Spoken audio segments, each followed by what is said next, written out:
My name's Jack Thompson, and if you asked anyone in Emily's family back then, they'd tell you I was just some average Joe who lucked into marrying their golden girl. Emily was the apple of their eye, smart, beautiful, with a laugh that could light up Wrigley Field on a rainy night. We met at a community college in the Windy City, both scraping by on part-time jobs while chasing dreams. She was studying marketing. I was tinkering with computers, fixing laptops for extra cash. Love hit us like a freight train, and before long we were saying I do in a small courthouse ceremony because, well, that's all we could afford. Or so they thought. But let's rewind a bit for that hook I promised, because this isn't just any rags to riches tale. No, this is the story of how one quiet decision I made 10 years ago turned my world upside down, exposing the ugly underbelly of betrayal in the people I called family. Imagine pouring your heart into a marriage, only to discover the ones who should have your back are sharpening knives behind it. And then, karma steps in like an uninvited guest at Thanksgiving dinner, flipping the script in ways no one saw coming. Stick around, because by the end, you'll be cheering for the underdog and maybe even shedding a tear or two. If this grabs you right from the start, smash that like button and subscribe so you don't miss the twists ahead. Trust me, you won't want to. Emily's family? They were old money, or at least they acted like it. Her dad, Harold, ran a mid-sized accounting firm downtown, the kind that handled taxes for local businesses and patted themselves on the back for it. Patricia was the social butterfly, hosting garden parties and volunteering for every charity event in Lakeview. Then there were the extended relatives. Uncle Vic, the loudmouth real estate guy from Naperville who always bragged about his lake house. Aunt Lorraine, who judged everyone by their zip code, and a slew of cousins who drove shiny SUVs and vacationed in Aspen. Me? I grew up in a modest apartment on the south side, son of a factory worker and a schoolteacher. I worked my way through night classes, no silver spoon in sight. From the moment Emily brought me home, the whispers started. He's nice, but does he even have a real job? Harold would say, eyeing my beat-up Ford like it was a personal insult. Patricia once pulled Emily aside. I overheard it through the kitchen door and asked, "Honey, are you sure? He seems unambitious." They thought I was broke, a freeloader hitching a ride on their daughter's potential. Little did they know, back in 2016, when Bitcoin was just this weird internet thing most folks laughed at, I scraped together $5,000 from odd jobs and bought in. Not much, but enough. I tucked that investment away like a secret diary, never mentioning it because, honestly, money wasn't what drove me. I loved Emily for her spirit, not her family's status. Our early married life was simple but sweet. We rented a cozy 2-bedroom in Evanston, close enough to the city for her marketing gigs and my freelance tech work. Weekends were picnics by Lake Michigan, binge-watching old movies, dreaming about starting a family. But the family gatherings? Those were landmines. At Christmas dinners, Uncle Vic would corner me. "So, Jack, still fixing computers? Ever think about getting into something bigger?" I'd smile, nod, and change the subject. "What do you think? Would you bite your tongue in a situation like that or fire back?"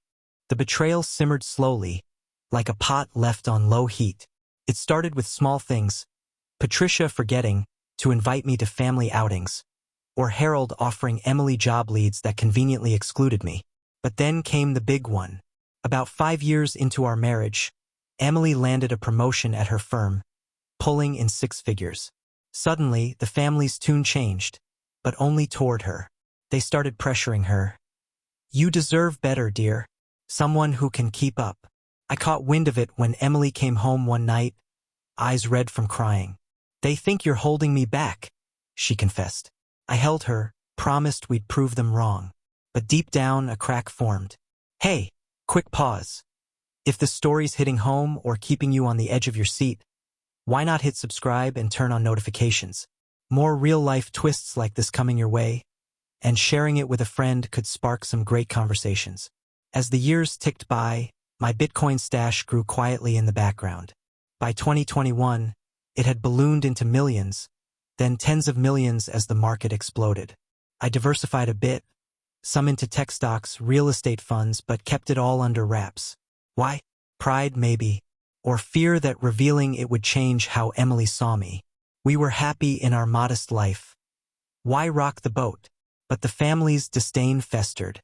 At a cousin's wedding in the Hamptons, yeah, they flew everyone out except me, claiming budget issues. Emily overheard Aunt Lorraine whispering to Patricia, if she divorces him now, she could start fresh. He's dead weight. That night, back in our hotel room, which I paid for, ironically, Emily broke down. Jack, they're pushing me to leave you. My heart shattered, but I stayed calm. We'll get through this, I said. Little did I know the betrayal was just gearing up. Fast forward to 2023, and the Chicago skyline looked the same, but everything underneath was shifting like tectonic plates. Emily and I had just celebrated our 8th anniversary with a quiet dinner at our favorite hole-in-the-wall Italian spot in Little Italy.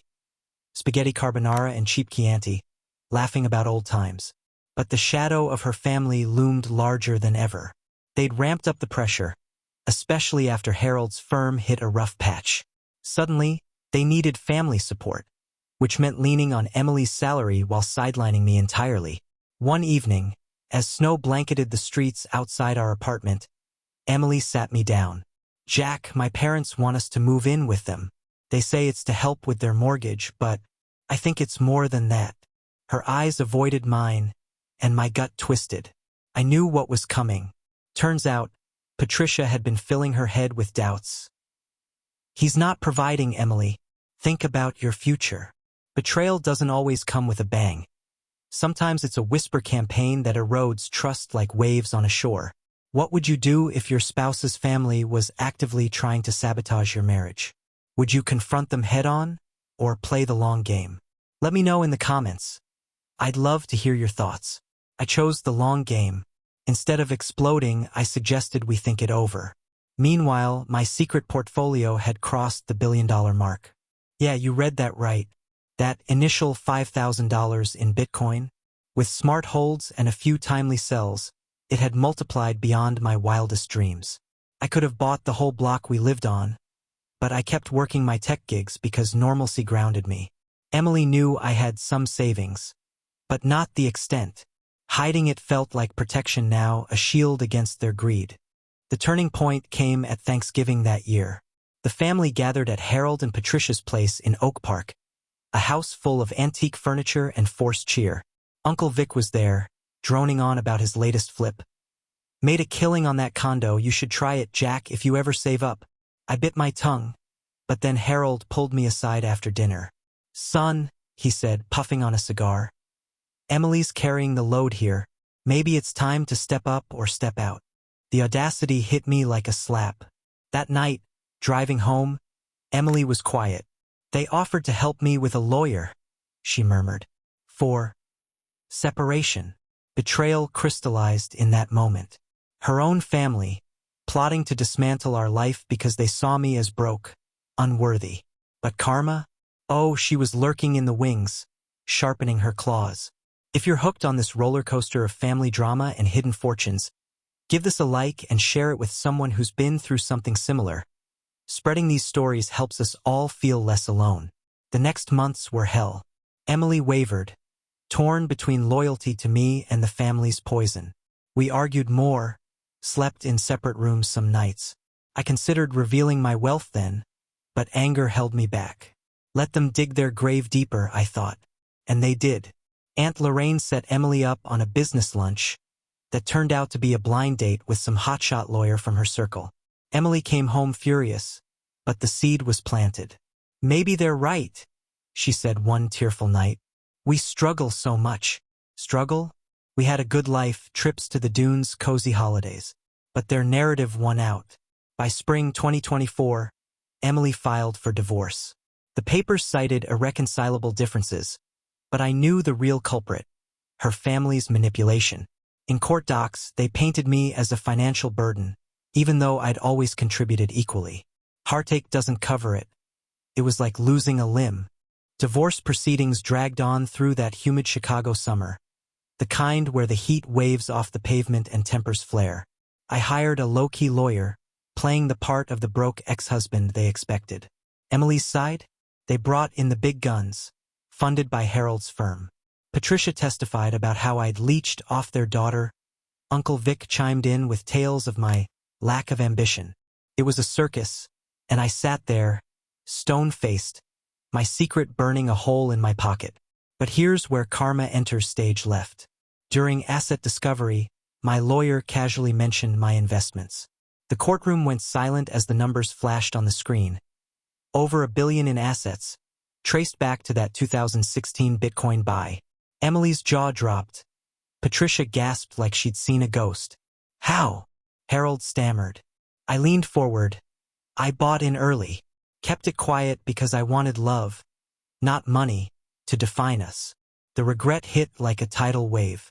Emily burst into tears, begging to reconcile. I didn't know, Jack. They convinced me. But it was too late. Trust was shattered. Her family? They scrambled. Suddenly all apologies and olive branches. Uncle Vic even offered investment advice. The hypocrite. Karma didn't stop there. Harold's firm collapsed under embezzlement scandals. Turns out he'd been cooking books to appear wealthier, and they lost the house. Patricia's social circle evaporated. Aunt Lorraine's marriage crumbled when her husband learned of her meddling. Quick question. Have you ever hidden a big secret to test someone's true colors? Share below. It adds to the conversation. As for me, I walked away with my fortune intact, starting fresh in a quiet cabin up in Wisconsin Dells. Emily tried reaching out, full of remorse, but I needed space. The heart-touching part? Watching them realize their betrayal cost them everything, while I found peace in authenticity. If this twist has you reflecting on your own life, subscribe for more stories of triumph over adversity. And don't forget to like and share to spread the inspiration. 2 years post-divorce, in the fall of 2026, Chicago feels like a distant memory as I sit by the fire in my Dells retreat, the lake lapping outside. Life simpler now, philanthropy through anonymous donations, mentoring kids from rough backgrounds like mine. Emily, we reconnected platonically last year. She's rebuilt, cut ties with the toxic family, full of regret. I let them blind me, she says. Her parents live modestly now, Harold flipping burgers, Patricia volunteering for real this time. Karma taught them humility. This story's a reminder. True worth isn't in bank accounts, but in character. Betrayal stings, but rising above it? That's the real win. What lessons have you taken from tough times? Drop them in the comments. If you've made it this far and felt every emotion, hit like, subscribe, and share. Let's build a community around these real-life tales. Thanks for listening. Until next time.